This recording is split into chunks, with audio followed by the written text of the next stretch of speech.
Vegeto and Gogeta. We've seen them fight so briefly, yet they're some of the biggest fan favorite characters in the series. Fusions always have been a huge and fun part of Dragon Ball, even through other characters like Gotenks, Kefla, Zamasu, and Kibito Kai and Elder Kai, I guess? We've seen it quite a few times through the series, yet the concept still remains somewhat mysterious and ambiguous. How powerful are fusions exactly? Which method is superior, if either even are superior? And besides power, what are the actual differences between the two methods and the fusions that they produce? Given that I'm personally very interested in the fusions, as many people are, I think it's time we explore them a bit and analyze them. Let's get into it. So in terms of the methods themselves, they're pretty simple to explain. Potara fusion is probably the simplest and the best for battle. Two fusees put on one Potara earring each, one wears it on the right side, the other on the left ear. And this automatically merges the two together, regardless of size or power level, and it's actually the most common method of fusion that we've seen so far. As for Kais, the people who actually possess the earrings, the fusion lasts forever for them, unless they use Dragon Balls to fix it like Kibito Kai did. For mortals, it lasts for an hour at most, unless if they exert too much power. The resulting fusion is a mixture of the two fusees, with a unique hairstyle, outfit, and a new look in general.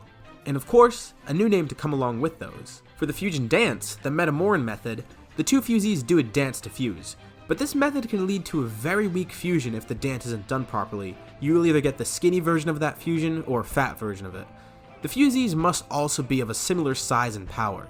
For example, someone like present Trunks and Vegeta couldn't fuse because of the massive difference in size and power.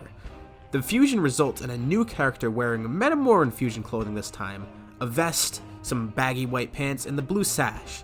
And also these shoes that kinda look like tap dancing shoes, or just some weird dress shoes. Pretty stylish.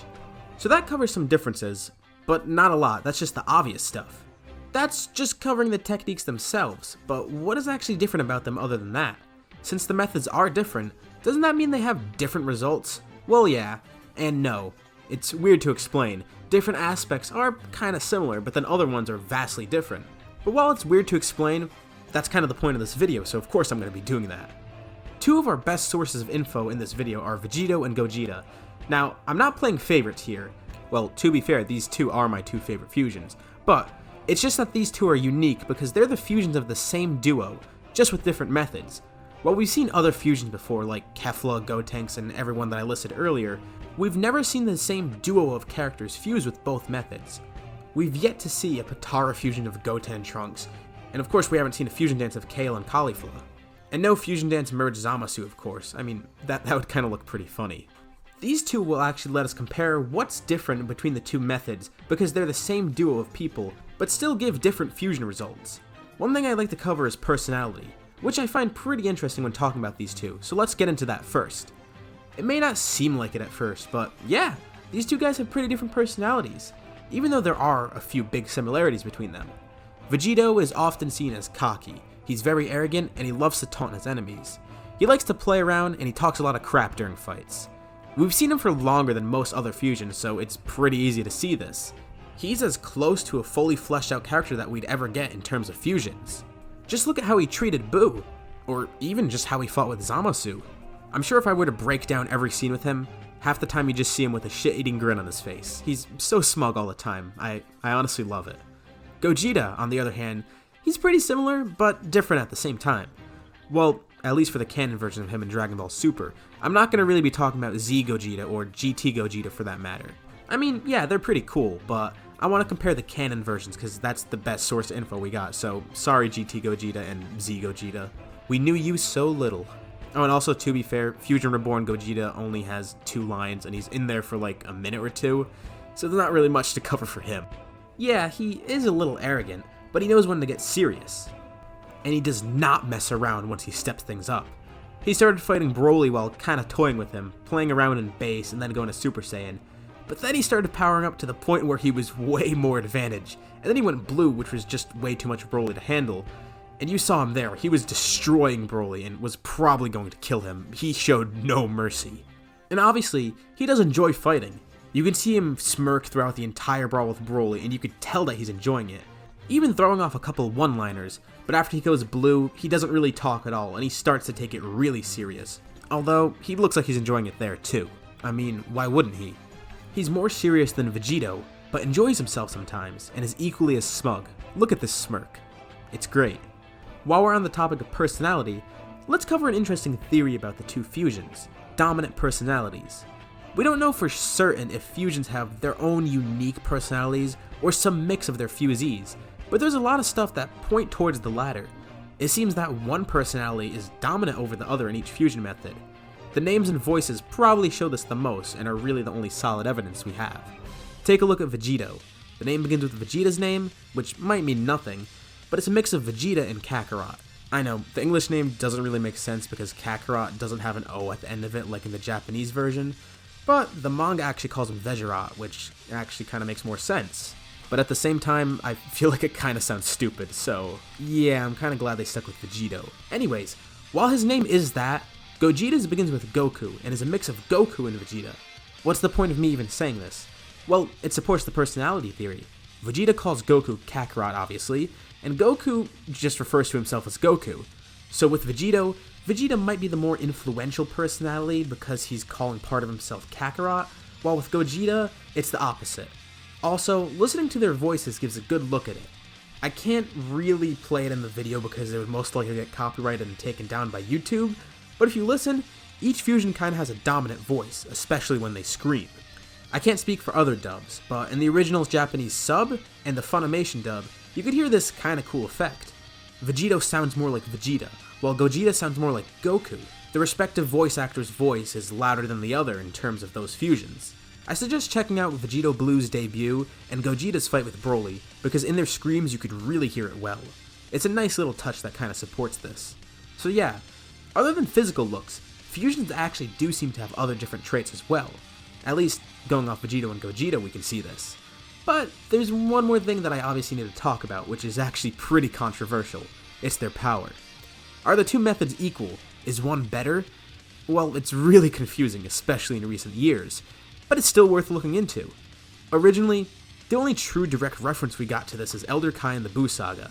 He specifically states that not only is a Potara fusion more convenient, but it's stronger. But this has been a pretty hot topic recently. There's contradicting statements everywhere. Supporting Elder Kai's statement, Daizenshu 7 says Potara is stronger. One issue Shonen Jump from 1995 states that Gogeta is stronger and would win if the battle was shorter. And most recently, Weekly Jump again makes a statement saying that the two are equally matched trump cards right before the release of DBS Broly. So which of these is actually right? Well, there's no way of really knowing. My guess is that Potara used to be stronger, since there's more and better sources backing it up, but retcons might make it so that the two are equal. It's not really clear.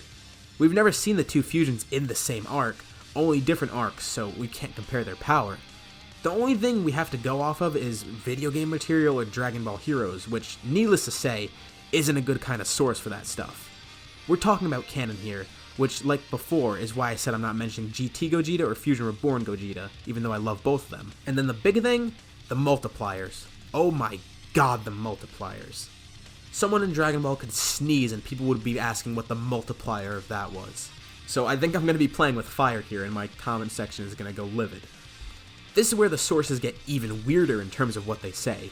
The Super Exciting Guide states that Fusion Dance has an A times B multiplier, so the power of one person is multiplied by the power of the other person. For example, two people with a power of 1,000 fusion would create a warrior with a power of a level of 1 million. Pretty simple. But it also says the same thing about Potara. And then there's other statements from the show. One of the more recent ones from Vados says that Potara fusion creates a power that isn't only greater than the sum of its parts, but is tens of times stronger. This of course is referring to Kefla. And also, right from the horse's mouth, Gogeta in Dragon Ball Super Broly tells Frieza that his power isn't just added together, but significantly magnified. And this is right from him, and it's the most recent thing we've got regarding it, as well as being in line with what we know so far, so it's safe to assume that it sounds right.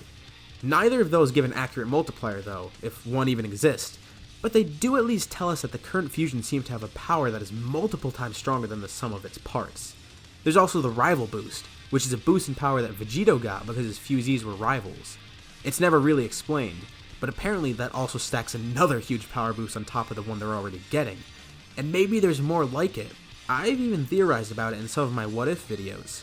but obviously it's never clarified, not even this one, so we don't know. Sadly, we don't have an accurate estimation of the true multiplier or formula that determines a fusion's power either. It's always changing, but everything in Dragon Ball nowadays is always changing. When you look at the big picture, it's not really out of the ordinary that this is another thing that suffers from constant retcons with contradicting info. One thing I will say though is that there's an objective advantage to one of these fusions, which is a pretty big one. Potara fusion, at least in base, will last for an hour. Metamoran fusion lasts for about 30 minutes. But this all depends on the power that the fusions use, like we saw with Gotenks and Vegeto. Using too much power recklessly leads to the fusion time limit being shorter, and this applies to both methods. It'll lead to a forceful defusion. And another thing, the fusion dance also has a cooldown. I mean, Potara could have one because there's no real confirmation about whether it has one or not, but we don't have a confirmation that it has one right now, so who knows? So in a way, that one Shonen Jump source probably had a better point even if the info about power wasn't accurate, because they brought up a good point about time limits. If we look at the fusion dance, it'll only last for 30 minutes, and the Potara will last twice as long. So in a long fight, we can at least say with certainty that a Potara fusion is more useful and 100% win, but we can't say with certainty what the power actually is. I guess that means we can certainly say that Potara is superior since you can't really mess it up, it doesn't require users to have equal powers and size, and it lasts longer, but that still doesn't mean that we could say which one is more powerful, just practical. As for now, it seems that due to another retcon, they both have equal power at the very least. One thing we could at least be very sure about is that fusions, no matter which method they use, are very powerful. So what we've been able to cover here is a few things. The most obvious, the fusion method.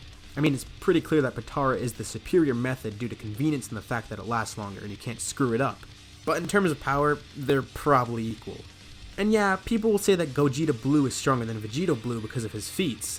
And yeah, that's true, but you're comparing characters from two completely different arcs together.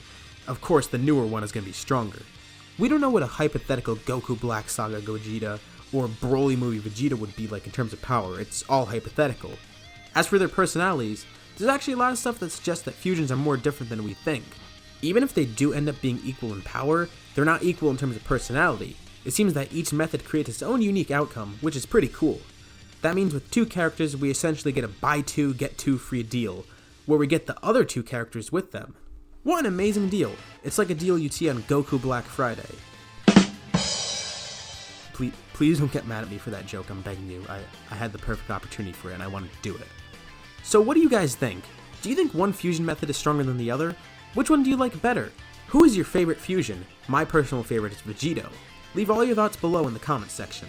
As usual, if you like this video, be sure to like it and subscribe, as well as hitting the bell icon to get notifications about any future videos of mine, especially ones like this one. I'm going to be doing more discussion videos like this in the future. Thank you all for watching, and I'll see you on the next video.